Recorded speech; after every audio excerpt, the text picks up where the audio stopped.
Alright guys, imagine if you or me was found in a running vehicle that is in drive with your foot on the brake, sitting in the middle of a busy road. Also imagine that you had a firearm on your person and was passed out cold, and you and the vehicle reeked of alcohol. Now what do you think would happen to a person like me or you in this situation? How do you think that we, the people, would be treated? And to top things off, the hospital blood test shows a whopping 0.43 blood alcohol level.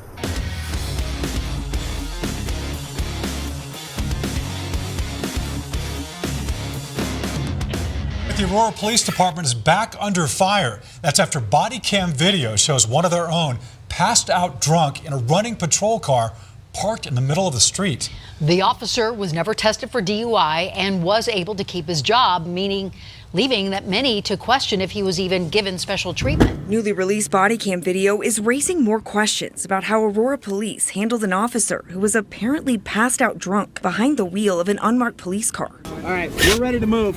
This is then Agent Nate Meyer, in uniform, with his weapon slumped over in his patrol car. Meyer passed out to the point. I got his belt. He barely moves as another officer removes his gun, and paramedics have to break the window to get inside. An officer telling another cop on scene. He's a little intoxicated. Despite that officer clearly saying he's drunk and appearing completely unresponsive as medics pull him out, Meyer is never given a breathalyzer or charged with DUI, calling into question if the 9 officers who responded are guilty of protecting one of their own. Alright guys, here's a little info in case you're not aware. An average drinker becomes completely inebriated and unconscious around 0.15% blood alcohol level. A range of 0.35 to 0.40 represents potentially fatal alcohol poisoning. And as far as studies have shown, over all the many years, 50% of all adult drinkers at 0.40% blood alcohol level, it is the accepted lethal dose. Now there is only one exception to that last statement, and that is somebody who is a heavy, prolonged alcoholic.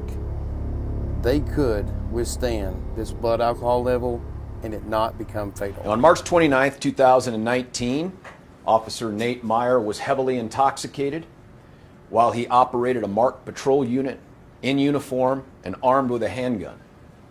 I have no doubts about those facts, but what I lack is the ability to prove that beyond a reasonable doubt in court. And the reason I lack the ability to do that is because the decisions that were made at the scene by other members of the Aurora Police Department, and I want to talk to you about how we got there. March 29th at 3:44 p.m., as you know, APD then Detective Nate Myers discovered by a private person, a private citizen, unconscious in the driver's seat of the vehicle. Car is running, foot is on the brake. It's in the middle of the road right by Buckley Air Force Base entrance. Now that 911 caller who we interviewed did not approach the vehicle. They reported that someone was passed out. Their words. 911, what's the emergency? Hi, I'm over here, right next to the Mississippi entrance at the Buckley Air Force Base, and I pulled over. There's a vehicle that's kind of in the middle of the road, and there's a man inside who's not responsive, and it's a police officer. It's a police officer? I'm frustrated because, bottom line is, if one of us had been in that car and not Officer Nate Meyer, you ask me, do I think it would have been treated differently? I do. On that note, if this was not a police officer, is it fair to characterize this by the Aurora Police Department? Would you call this a cover-up? I would not. But by the way, I won't use the term cover-up because for me, my definition of cover-up is something far more intentional. They have evidence and it gets destroyed. They have evidence and they hide it. There is something known. I don't think this was known. I think it was suspected. And I think this became an ignorance is bliss moment. I think this became, we don't want to know. We don't want to get evidence that might show what we suspect. I don't think that's a cover-up, but it's a couple blocks from it. 257 days after Aurora PD showed up on scene where Nate Meyer was passed out drunk behind the wheel of his cruiser, there was a story aired by CBS 4 on December the 10th.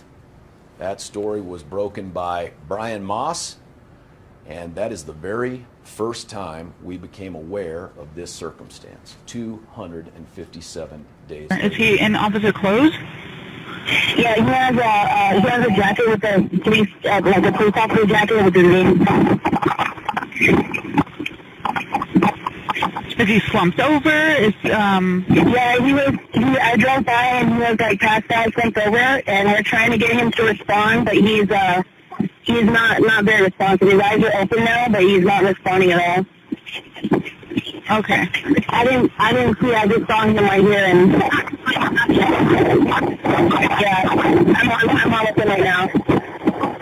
It's Officer Meyer, M-E-I-E-R. We've prosecuted every single officer of DUI that has been brought before us, including 2 from Aurora, within the last 30 days.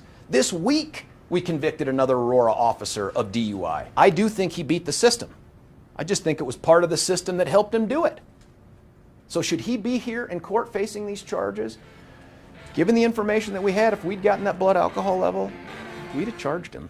Guys, what this all comes down to is negligence on behalf of the police and the police protecting their fraternal order. Guys, don't forget to leave this video a thumbs up, share it everywhere online, and if you haven't subscribed to the channel, do so before you leave. Other than that, guys, I will see you all in the next video.